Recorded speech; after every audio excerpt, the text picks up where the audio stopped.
આગલા મુદ્દા પ્રમાણે ત્યાં આગળ આપણે જોયું કે અષ્ટફલકીય સંકીર્ણની અંદર કક્ષકનું વિભાજન તો કે અષ્ટફલકીય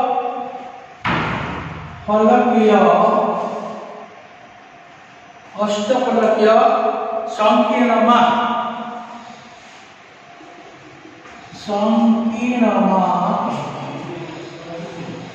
કક્ષકનું આપણે વિભાજન તો કે અષ્ટફલકીય સંકીર્ણમાં ધાતુ સાથે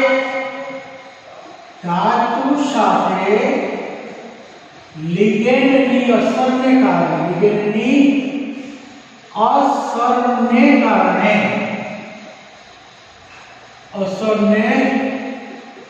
કારણે બે dx2 y2 અને dz2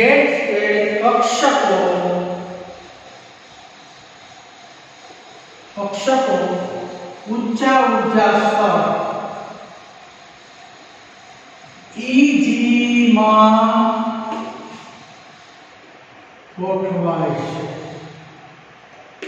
અને બાકીની ત્રણ dx2 dxy dyz અને dzx કક્ષકો નીચા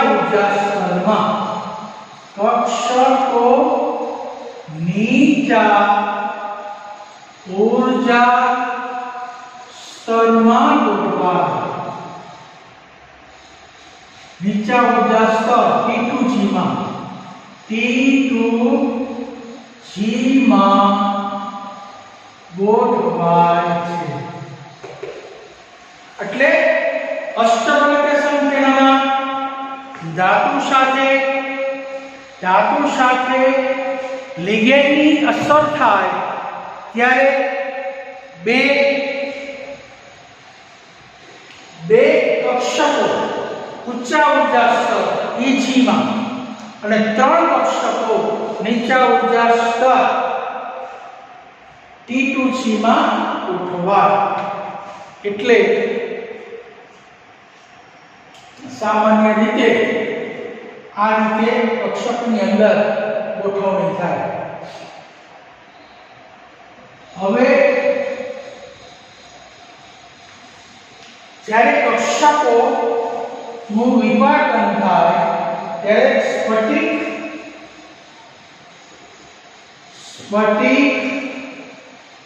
ક્ષેત્ર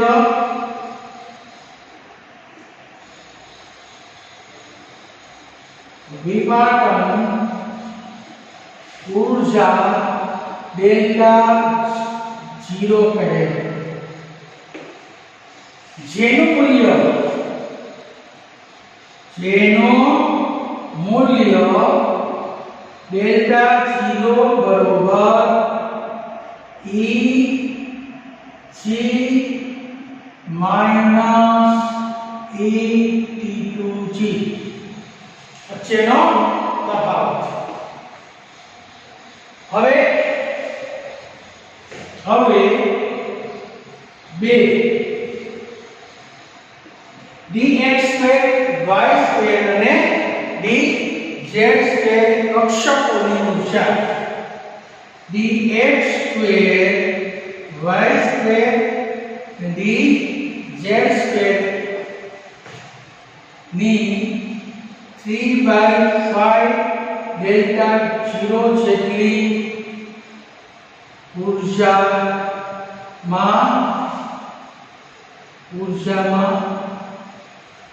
વધે છે અને 3 dxy dyz dz ની 2/5 ડેલ્ટા 0 જેટલી ઊર્જા ઘટે છે એટલે કે સામાન્ય 0.6 0.6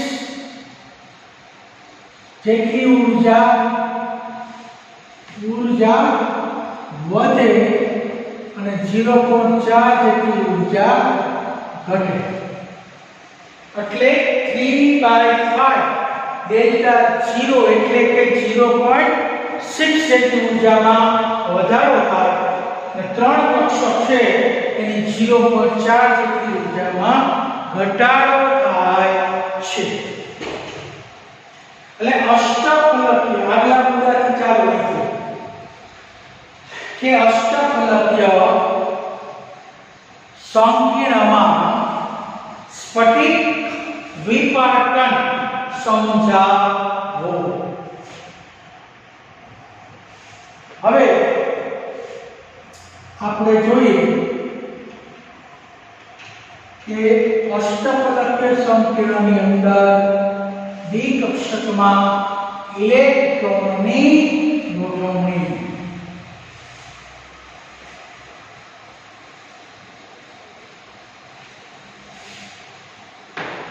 ચાલો હવે વર્ણપટી રાસાયણિક શ્રેણી એટલે શું? તો વર્ણપટી રાસાયણિક શ્રેણી એટલે સ્પેક્ટ્રોમેટ્રિક રાસાયણિક શ્રેણી પણ કહેવાય. સ્પેક્ટ્રોમેટ્રિક રાસાયણિક શ્રેણી બોલો કે વર્ણપટી રાસાયણિક શ્રેણી કે સ્ફટિક ક્ષેત્ર વિપાટન ની પ્રબળતામાં થતો વધારો જુદા જુદા લિગેન્ડો ને કારણ કે સ્ફટિક ક્ષેત્ર વિપાટનની પ્રબળતામાં થતો વધારો જુદા જુદા લિગેન્ડોની અસર હેઠળ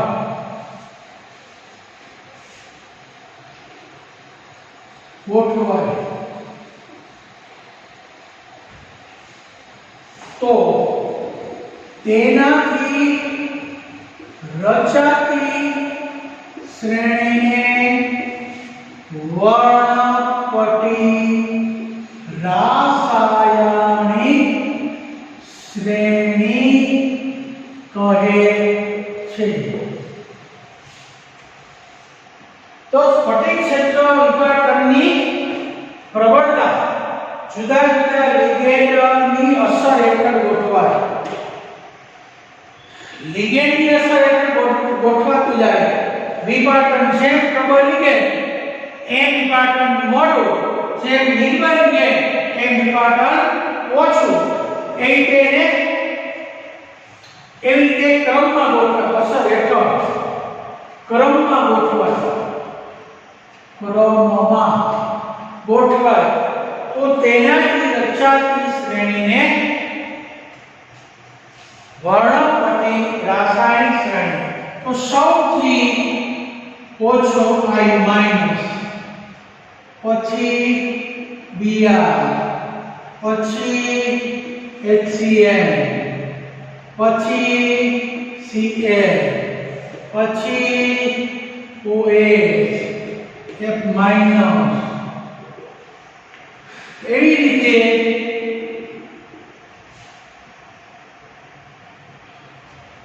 Cn માઈનસ, CO. તો આવી રીતે આ ગોઠવાય તો એની અંદર રચાતી શ્રેણી કઈ એને વર્ણપટી રાસાયણિક શ્રેણી કહે છે. તો વર્ણપટી રાસાયણિક શ્રેણી કોની કહે છે। તો આ એક પ્રશ્ન है અને આ તમને એમસીક્યુ માં પૂછાય એનો ક્રમ કે સૌથી વધુમાં વધુ પ્રબળ લિગેન્ડ CO, સૌથી નિર્બળમાં નિર્બળ લિગેન્ડ આયોડાઇડો અને કાર્બોનિલ।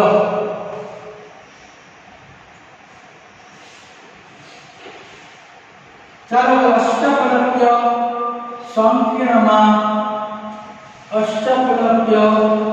સંકીર્ણની ડી કક્ષકમાં ઇલેક્ટ્રોનની ડી કક્ષકના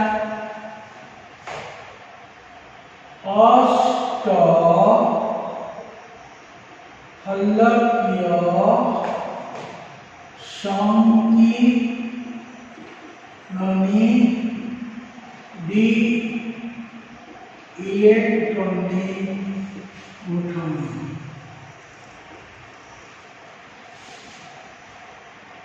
હવે અષ્ટફલક્ય સંકીર્ણ હોય એના ડી ઇલેક્ટ્રોનની ગોઠવણી તો સામાન્ય આપણે જોઈએ પહેલું મુદ્દો કે D1 એકાંકી ઇલેક્ટ્રોનની ગોઠવણી। હવે એકાંકી ઇલેક્ટ્રોનની ગોઠવણી તો એકાંકી ઇલેક્ટ્રોન નીચી ઊર્જા ધરાવતી કક્ષક T2G માં ગોઠવાય છે। નીચી ઊર્જાવાળી કક્ષક કઈ તો એક જ ઇલેક્ટ્રોન છે એ નીચી ઊર્જામાં પહેલા ગોઠવાય તો અને Eg કક્ષક ખાલી રહે છે તો D1 એની ઇલેક્ટ્રોન રચના T2G1 Eg0 તો D નો એક ઇલેક્ટ્રોન છે એ નીચી ઊર્જાવાળી કક્ષક T2G માં ગોઠવાય। આપણો નિયમ જ છે કે સૌપ્રથમ ઇલેક્ટ્રોન નીચી ઊર્જાવાળી કક્ષકમાં જ ગોઠવાય છે। હવે બીજું D2 અને D3 ઇલેક્ટ્રોનની ગોઠવણી। 2 અને 3 ઇલેક્ટ્રોન હોય ડી કક્ષકમાં તો એની ગોઠવણી કેમ કરવી તો 2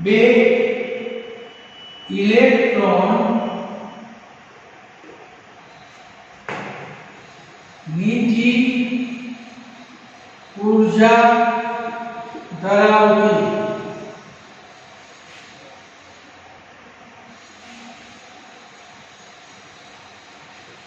બે અને 3 ઇલેક્ટ્રોન મૂળના નિયમ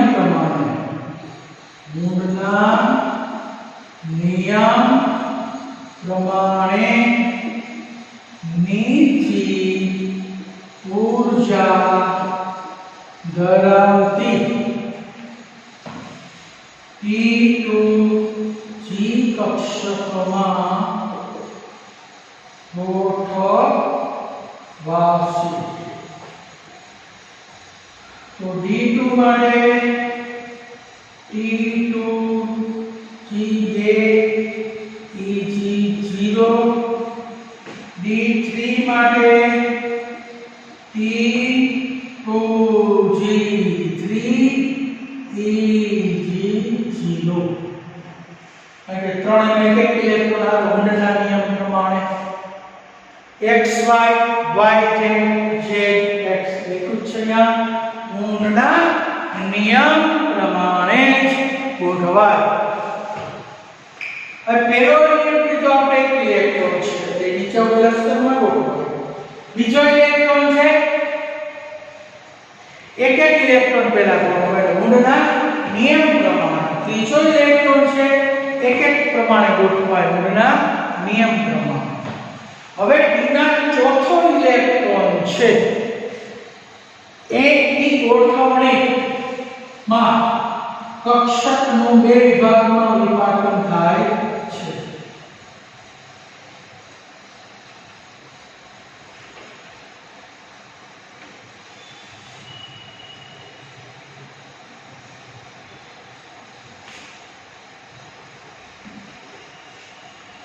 હવે ત્રીજું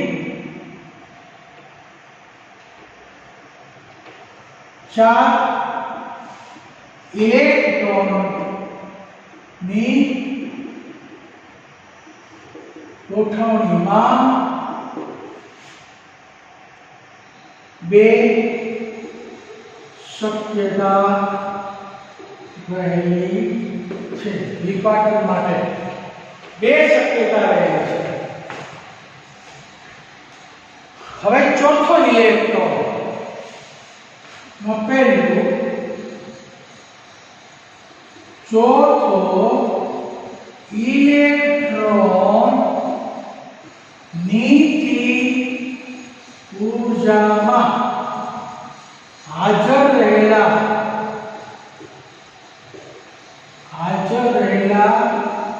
ઇલેક્ટ્રોન સાથે યુગ્મન થઈ ગોઠવાય છે. એટલે ચોથો ઇલેક્ટ્રોન ક્યાં જાય કે નીચી ઊર્જા T2G માં જેમાં હાજર રહેલા ઇલેક્ટ્રોન સાથે યુગ્મન થઈને ગોઠવાય. એટલે B4 માટે પહેલી શક્યતા કે T2G4 Eg0.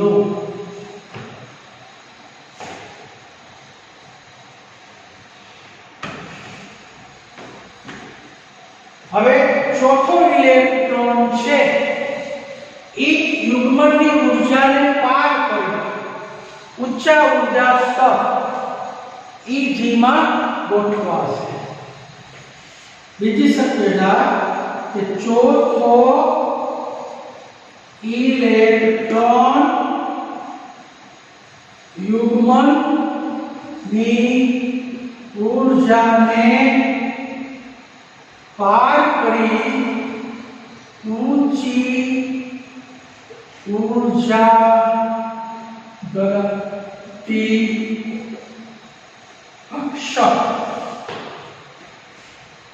Eg માં ગોઠવાશે. એટલે કે યુગ્મન નહીં થવા દે પણ યુગ્મનની ઊર્જાને પાર કરી એટલે ઊંચી ઊર્જા ધરાવતી કક્ષકમાં જાય.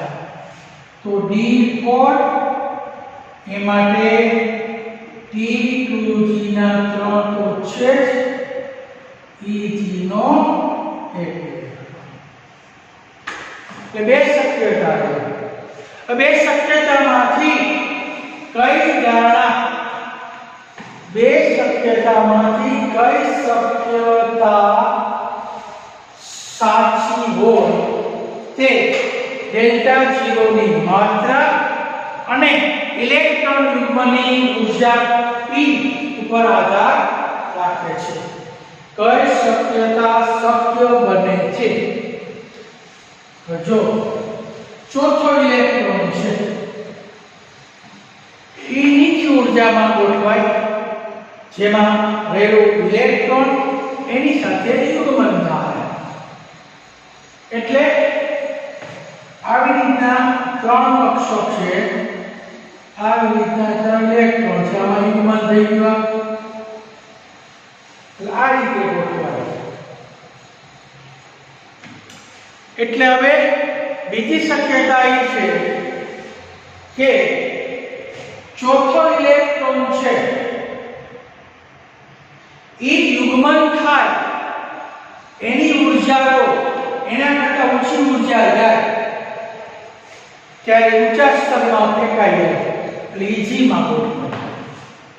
તો બે શક્યતામાંની કઈ શક્યતા જોવા મળે એનો આધાર બે ઉર્જા ઉપર રહેલો છે.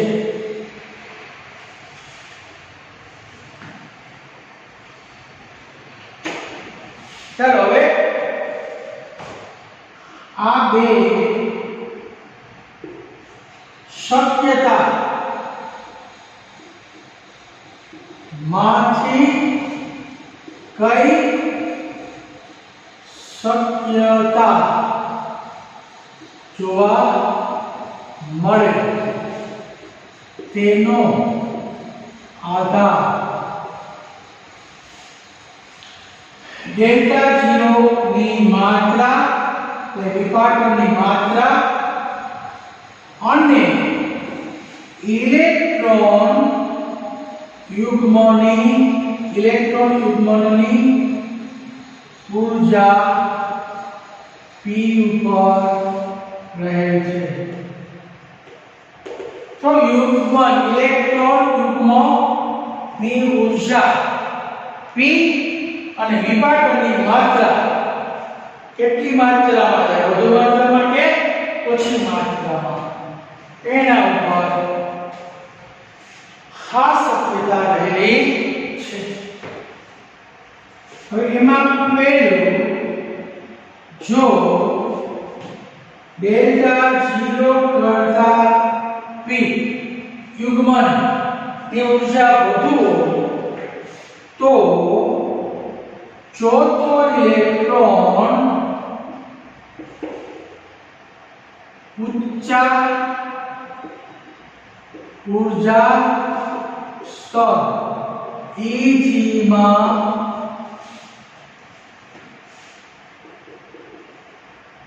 ગોઠવાય છે. એટલે કે T2G3 Eg1 જે નિર્બળ લિગેન્ડ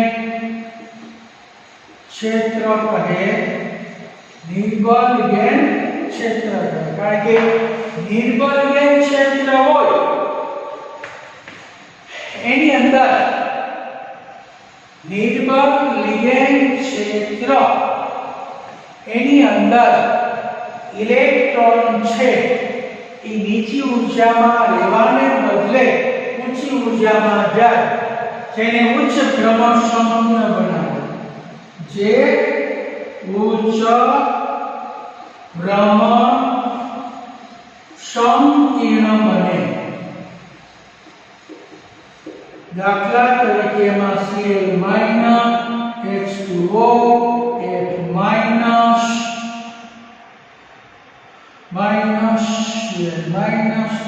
Cl વગેરે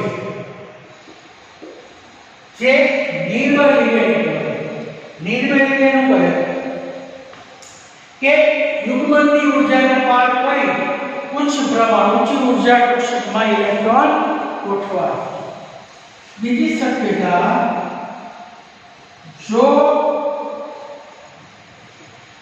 યુગ્મન ઉર્જા ઓછી હોય તો ચોથો ઇલેક્ટ્રોન નીચી ઉર્જા ધરાવતી T2G કક્ષકમાં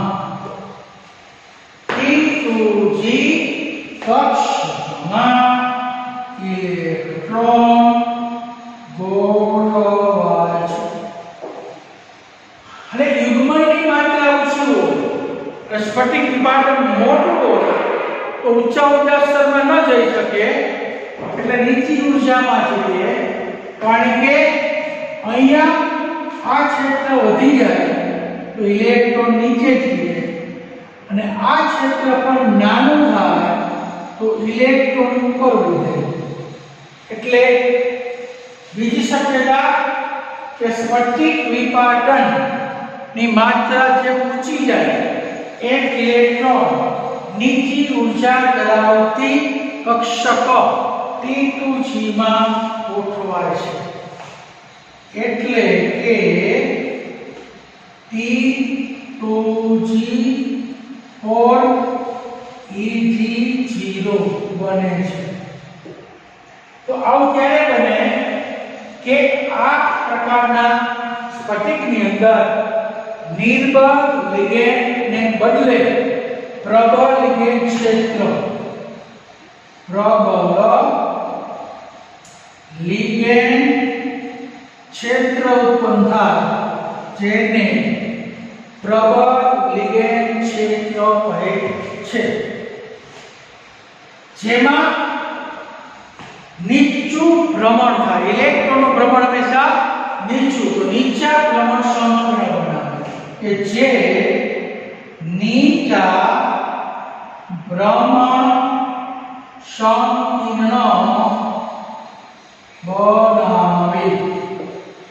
તો નીચા ભ્રમણ સંકીર્ણ બનાવે છે.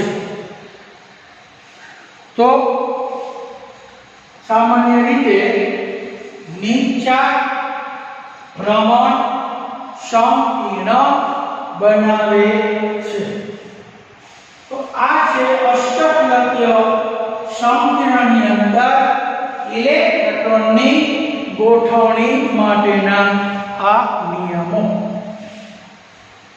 તો પહેલું જોયું કે જો P1 એક જ ઇલેક્ટ્રોન હોય તો ક્યાં જાય તો કે નીચી ઊર્જા T2G માં 2 અને 3 ઇલેક્ટ્રોન હોય. ઈ પણ મૂળના જ નિયમ પ્રમાણે ત્રણેય સમાન શક્તિ ધરાવતી કક્ષકમાં એક ઇલેક્ટ્રોન ભરાય એટલે T2G 2 Eg0 T2G3 Eg0. હવે આપણે જોયું D4 ચાર ઇલેક્ટ્રોનની ગોઠવણીમાં એ શક્યતાઓ. આ બે શક્યતાઓમાંથી કઈ શક્યતા જોવા મળે તેનો આધાર D0 ની માત્રા અને P ની ઊર્જા ઉપર. D0 ની માત્રા ઓછી હોય અને યુગ્મન ઊર્જા ઓછી હોય તો વિપાટન નાનું થાય. યુગ્મન ઊર્જાને પાર કરી અને ઊંચી ઊર્જામાં ગોઠવાય જાય. જો વિપાટન ઊર્જા મોટી હોય અને યુગ્મન ઊર્જા ઓછી હોય તો ઇલેક્ટ્રોન ઊંચા સ્તરમાં ન જઈ શકે એટલે નીચા સ્તરમાં ચોખ્ખો ઇલેક્ટ્રોન ગોઠવાય જાય. હવે પેલું નિર્બળ ક્ષેત્ર લિગેન્ડ કહેવાય.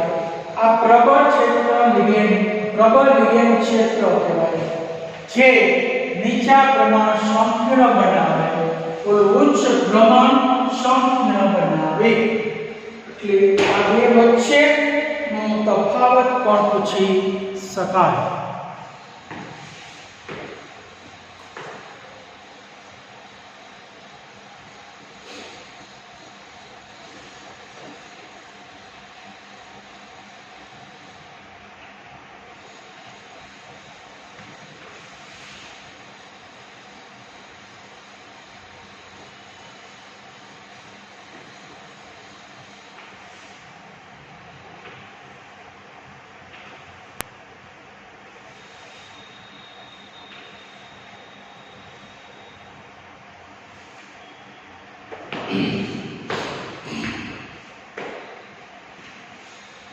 જો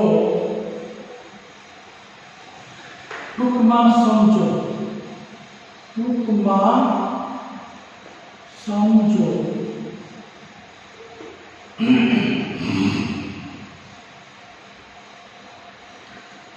જો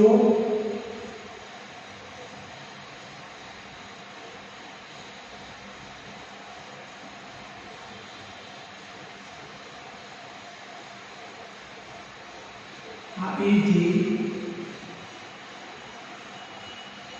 આ T2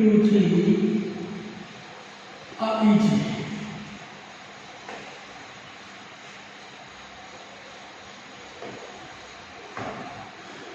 આ dx square y square dz square આ dx y dy z dz. હવે ડેલ્ટા 0 હવે એની માત્રા પેલું ડેલ્ટા 0 એની માત્રા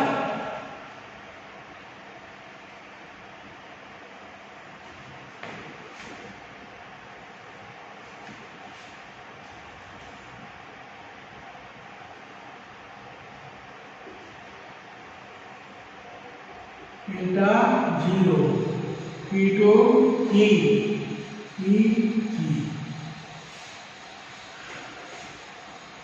by 2 delta 0 R P by 5 delta 0 R 2 by 0.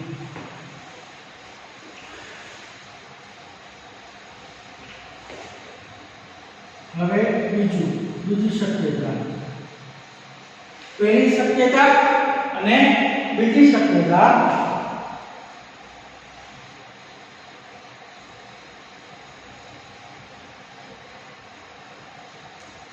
EG E2G EG delta 0 અહીંયા डेल्टा 0 मोटू से P અહીંયા डेल्टा 0 નાનો છે P એટલે અહીંનો ચોથો ઇલેક્ટ્રોન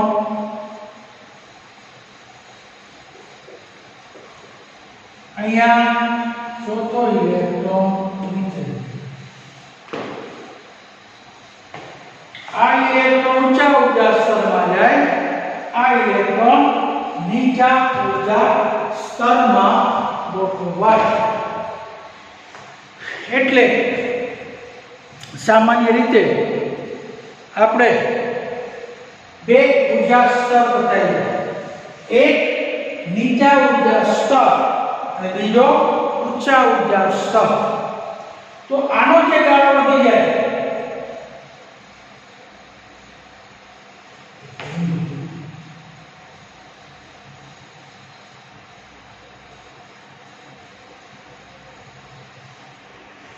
ગાળો ઓછો હોય તો ઊંચા ઉર્જા સ્તરમાં ગાળો મોટો હોય તો નીચા ઉર્જા સ્તરમાં ગોઠવાય ગાળો વિભાજન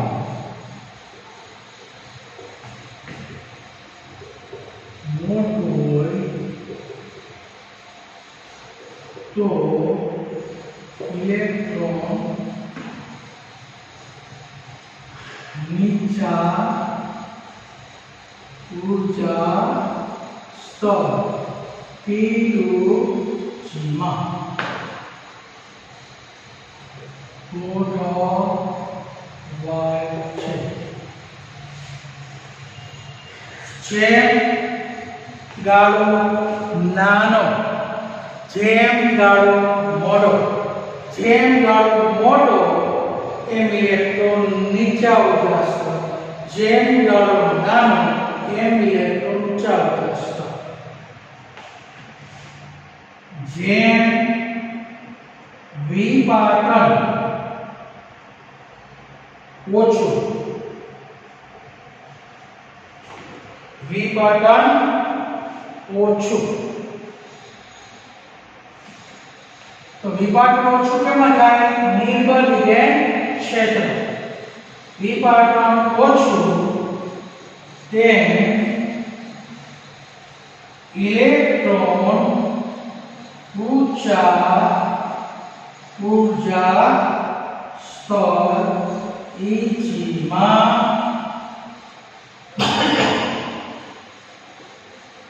ગોઠવાય.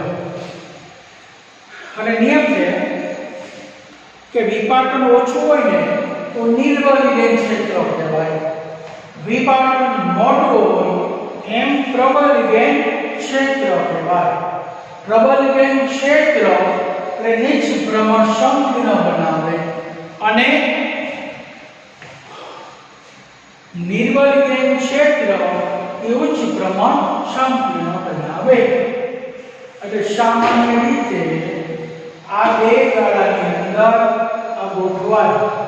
હવે મોટું થયું વિભાજન વિપાટન તો પ્રબળ લિગેન્ડ ક્ષેત્ર પ્રબળ લિગેન્ડ ક્ષેત્ર અહીંયા નિર્બળ લિગેન્ડ ક્ષેત્ર ઉચ્ચ ભ્રમણ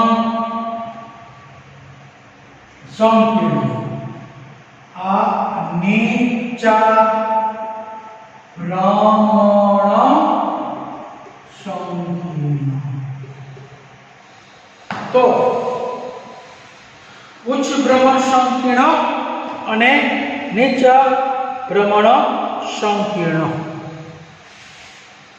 તો સામાન્ય રીતે ઉચ્ચ ભ્રમણ સંકીર્ણ અને નીચા ભ્રમણ સંકીર્ણ આવી આકૃતિ છે એના બે ભાગની શક્યતાઓ છે. અહીંયા વિપાટન મોટું છે તો પ્રબળ લિગેન્ડ ક્ષેત્ર હોય અને નીચું ભ્રમણ થાય. આ વિપાટન ઓછું હોય તો નિર્બળ લિગેન્ડ ક્ષેત્ર હોય તો ઉચ્ચ ભ્રમણ સંકીર્ણ બનાવે.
ચાલો હવે સમચતુષ્ફલકીય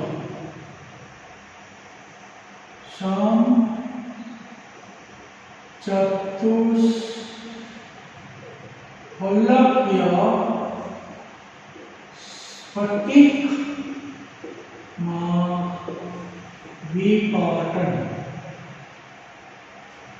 સ્ફટિક ક્ષેત્ર વિપાટન.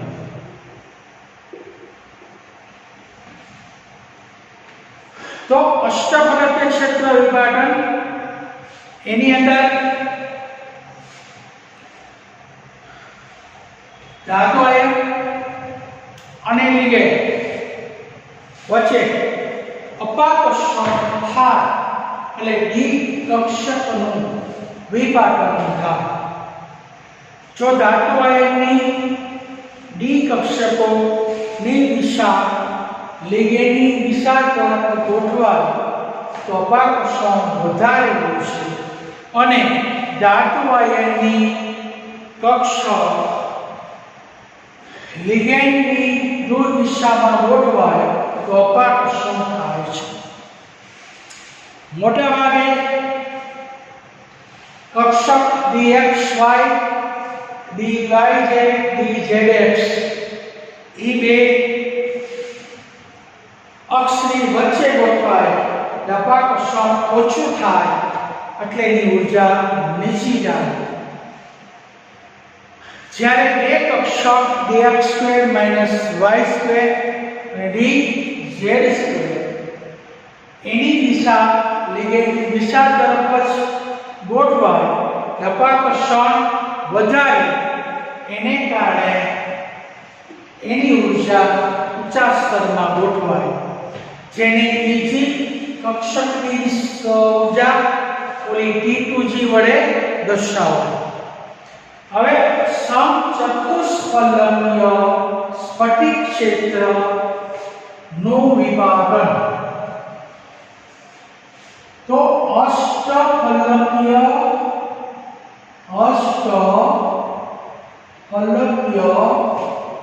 સ્ફટિક ક્ષેત્રના વિપાટન કરતા ઊંધું છે ઉલટું છે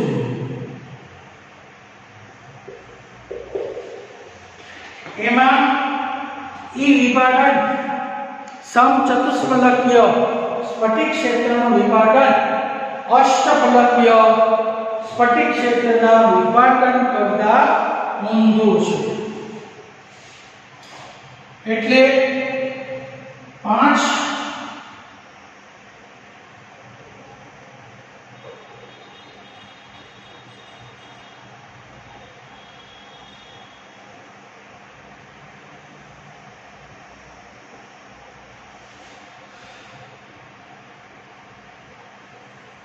समशक्ति धरावती 5 सरेराश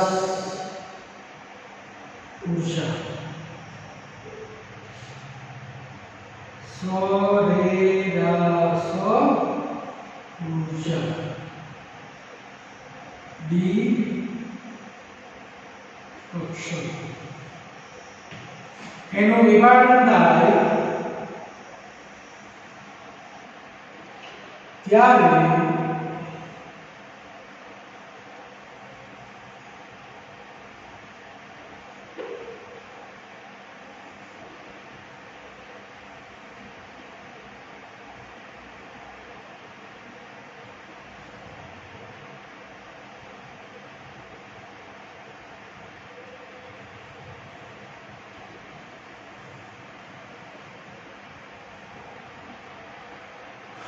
d x y dy z dz x ઊંચા ઊર્જા સ્તરમાં અને dx2 y2 અને dz2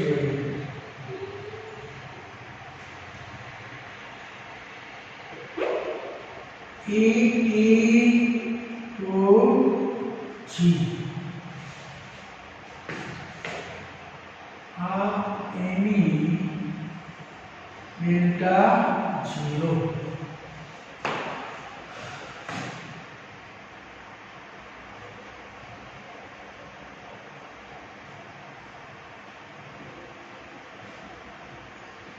3/5 delta 0 2/5 delta 0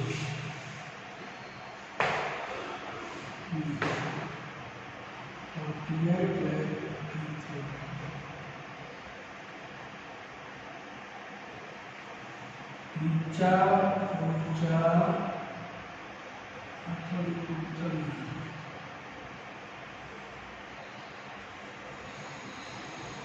dx2 is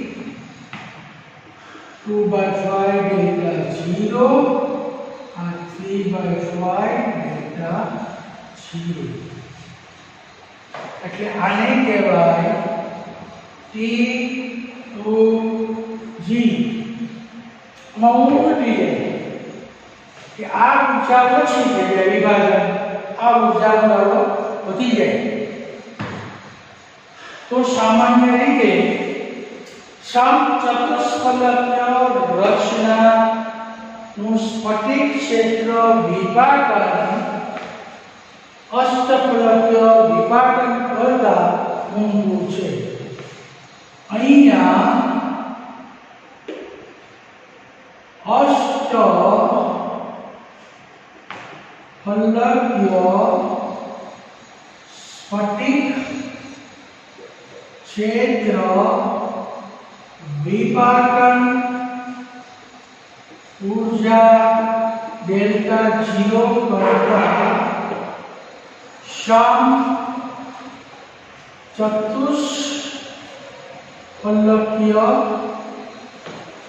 स्फटिकनी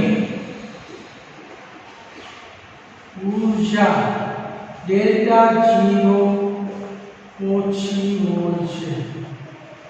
એટલે કે અષ્ટફલકીય સ્ફટિક ક્ષેત્ર વિભાજનની ઊર્જા ડેલ્ટા 0 કરતા સમચતુષ્ફલકીય સ્ફટિક ઊર્જા ડેલ્ટા 0 હંમેશા ઓછી હોય. એટલે આ અષ્ટફલકીય આ સમચતુષ્ફલકીય સમચતુષ્ફલકીય स्फटिक क्षेत्र विभाजन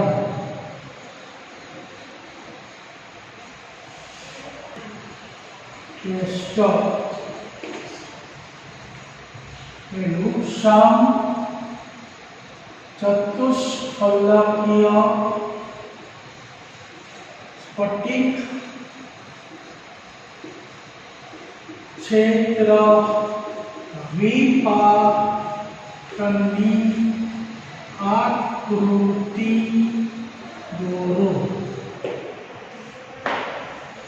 બીજું અષ્ટફલકીય સંકીર્ણની ડી-કક્ષકોના ઇલેક્ટ્રોનની ગોઠવણી વિગતવાર સમજાવો. ત્રીજું વર્ણપટ્ટી રાસાયણિક શ્રેણી એટલે શું? શ્રેણી દર્શાવો.